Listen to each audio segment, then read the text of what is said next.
Halo guys, sebelum kamu menonton, pastikan kamu sudah menekan tombol subscribe dan jangan lupa aktifkan tombol loncengnya. Selamat datang di channel Kinetic Education.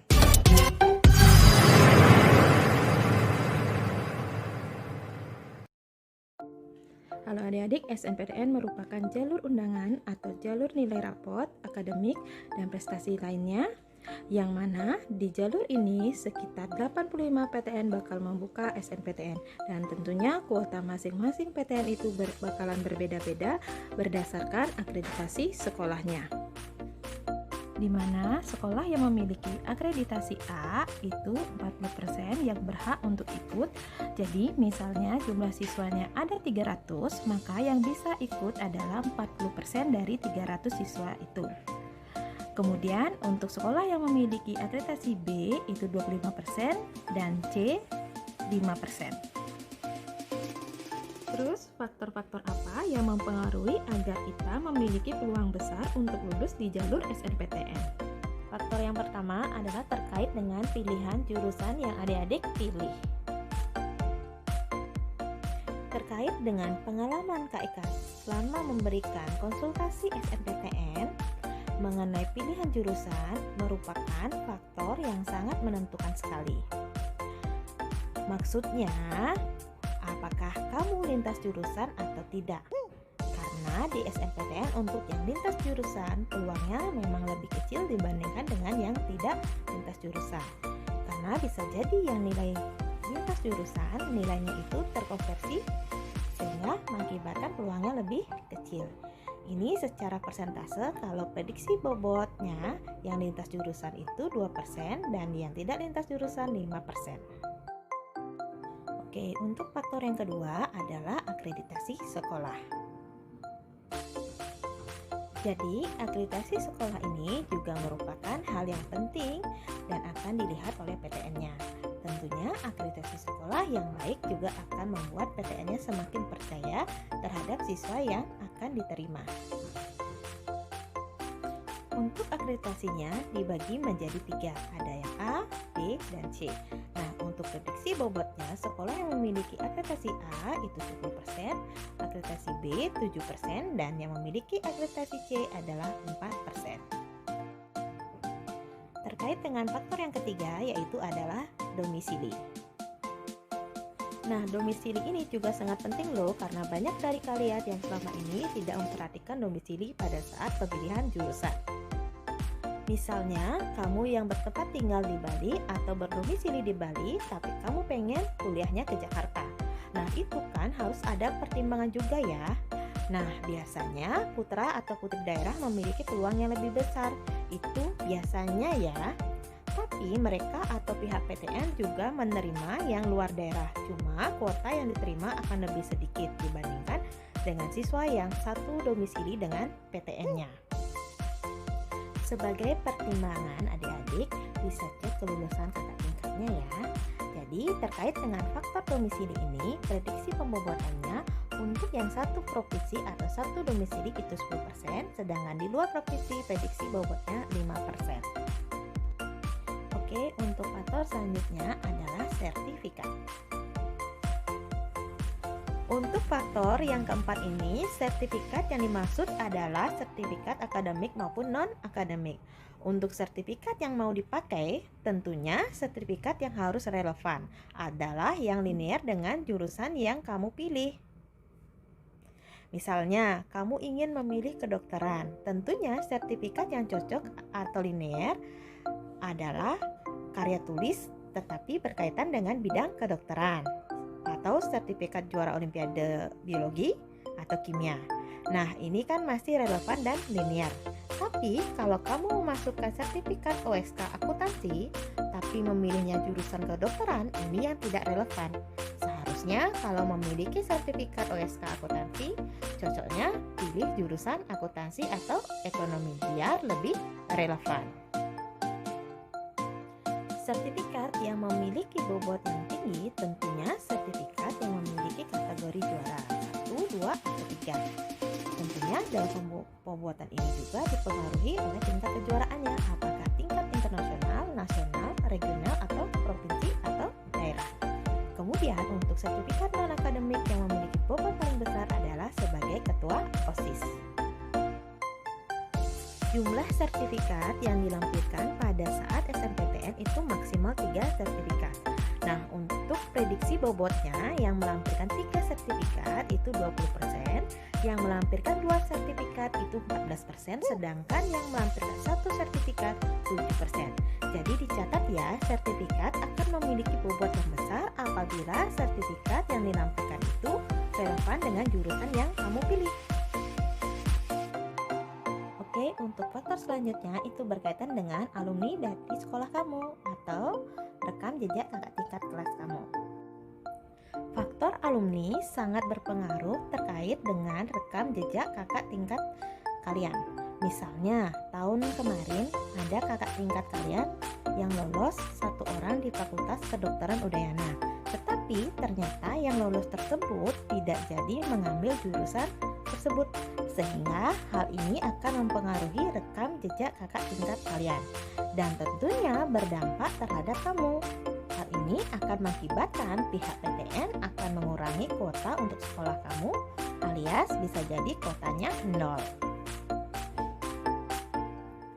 Tentu akan memiliki peluang yang besar apabila banyak kakak tingkat kalian yang lulus di pilihan atau jurusan yang kamu inginkan. Tetapi bagaimana kalau sama sekali tidak ada kakak tingkat yang lulus di jurusan yang kamu inginkan? Kalau seperti itu, mungkin kamu adalah orang yang sebagai pendobrak untuk masuk ke PTN tersebut. Jadi peluangnya kelulusan kemungkinan 50-50. Pokoknya berusaha saja dan maksimalkan nilai yang sudah ada. Untuk prediksi bobotnya terkait dengan faktor kelima yaitu alumni, dimana jika di sekolah kamu ada alumninya di atas 5 orang maka prediksi bobotnya sekitar 15%. Kalau alumninya itu 2 sampai dengan 5 orang maka prediksi bobotnya 10%. Kalau hanya 1 orang maka prediksi bobotnya 5%. Oke, untuk faktor selanjutnya berkaitan dengan peringkat kamu. Jadi di SNPTN itu peringkat yang diambil adalah peringkat paralel ya, dengan mengambil nilai konektif. Pemeringkatan yang dilakukan oleh sekolah belum tentu sama dengan pemeringkatan pada saat SNPTN. Misalnya ada siswa yang peringkat di sekolahnya adalah peringkat 9, belum tentu peringkat SNPTN-nya peringkat 9 juga loh. Hal ini terjadi karena tidak semua mata pelajaran diinputkan oleh sekolah ke PDSS. Begitu juga dengan nilai yang diinputkan hanya nilai kognitif. Tentu hal ini akan membuat pemeringkatan berbeda. Tapi jika peringkat kalian diumumkan oleh sekolah dan peringkatnya itu sama dengan peringkat pada SNPTN, hal ini akan lebih menguntungkan kalian maupun sekolah. Artinya, jika kamu tahu peringkat kamu dan begitu juga kamu mengetahui peringkat teman-temanmu dalam satu sekolah, maka kamu akan tahu posisi kamu dan juga sainganmu, sehingga kamu bisa mengatur strategi pemilihan jurusan yang lebih mantap. Dan akan lebih menguntungkan sekali apabila kita bisa terbuka dengan yang lainnya terkait dengan pemeringkatan dan pilihan jurusan kita. Maka kita akan dapat menghindari terjadinya kanibalisme. Misalnya kamu ingin mencari jurusan FK di Udayana, ternyata ada peringkat 1, 2, 3, 4 yang juga sama ingin mencari FK di UNUD, sedangkan kuota atau kakak tingkat kalian yang lulus kemarin ada 2 orang, dan kamu juga ingin mencari FK UNUD tapi peringkat kamu peringkat 9, dan tentu kamu akan memiliki peluang yang lebih kecil, bahkan bisa tidak memiliki peluang karena peringkat 3 dan 4 saja peluangnya sangat kecil, apalagi kamu yang peringkat 9. Tapi kalau kamu sudah tahu posisi dan sainganmu, maka kalau ada peringkat yang lebih tinggi dari kamu mencari jurusan yang sama dengan kamu, ya tinggal kamu pindah cari yang lain agar setidaknya kamu memiliki peluang. Ingat, hal ini bisa dilakukan jika semua teman-teman terbuka terhadap peringkat mereka dan jurusan yang dipilih, sehingga kanibalisme tidak akan terjadi di sekolah kamu. So, untuk bersaing di SNMPTN ini kita harus terbuka semua, ketimbang adik-adik sembunyikan peringkat kalian dan pilihan adik-adik. Tahu-taunya ada teman yang ternyata peringkatnya itu lebih tinggi dari kamu mencari jurus yang sama. Itu sangat kasihan sekali. Akhirnya dia yang dapat, kamu nggak dapat. Ini sangat mengenaskan sekali loh. Seharusnya kalau terbuka, kamu sudah tahu peringkatnya dia jauh lebih tinggi dari kamu dan memilih jurus yang sama. Jadi kamu bisa memilih ke tempat yang lain, setidaknya masih ada peluang.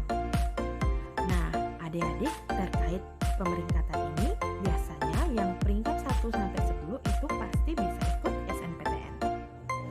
Oke, terkait dengan faktor tak ini yaitu peringkat, di sini Kak Eka prediksikan bobotnya peringkat 1-10 itu 10%, peringkat 11-20 itu 7%, sedangkan peringkat di atas 20 atau 20 ke atas itu 4%.